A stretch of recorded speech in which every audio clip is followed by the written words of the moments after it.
Après avoir réalisé un film pour Netflix il y a 2 ans, Danny Boone retrouve ses premières amours ce mercredi 19 avril 2023. Si est en effet au cinéma que l'acteur et cinéaste de 56 ans revient avec un nouveau long métrage complètement lunaire, La vie pour de vrai. Dans cette comédie dont il signe l'écriture et la mise en scène, le joyeux trublion incarne Trident Lagache, un bébé Club Med qui a passé ses 50 dernières années dans l'un de ses célèbres villages de vacances au Mexique. Pour fêter son demi-siècle, ce personnage en décalage avec la vie, comme le décrit Danny Boone dans les colonnes du Parisien, part à la recherche de son amour d'enfance, Violette, Charlotte Gainsbourg. L'occasion d'explorer la vraie vie éponyme du côté de Paris où il découvre, en prime, l'existence d'un demi-frère aîné Louis, Cadmerade, prêt à tout pour se débarrasser de ce drôle d'Olibrius. Le pitch surréaliste de La vie pour de vrai mériterait à lui seul une lecture psychologique.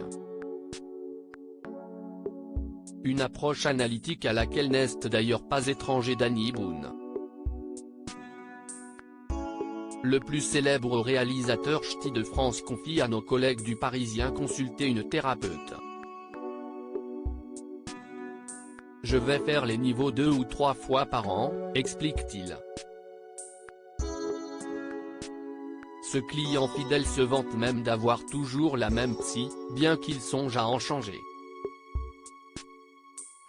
Le hic, on est devenus amis, elle ne me fait plus payer, ce qui est moins bien.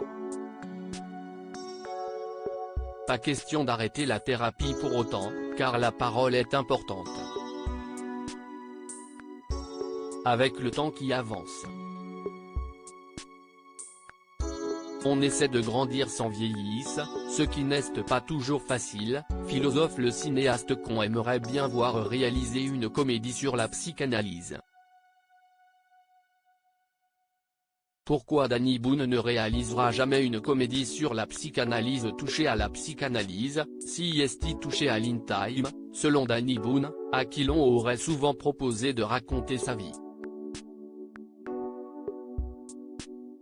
S'il n'a toujours pas accepté de se livrer à cœur ouvert, même sur le ton de la comédie, si est surtout parce que sa mère ne le souhaite pas.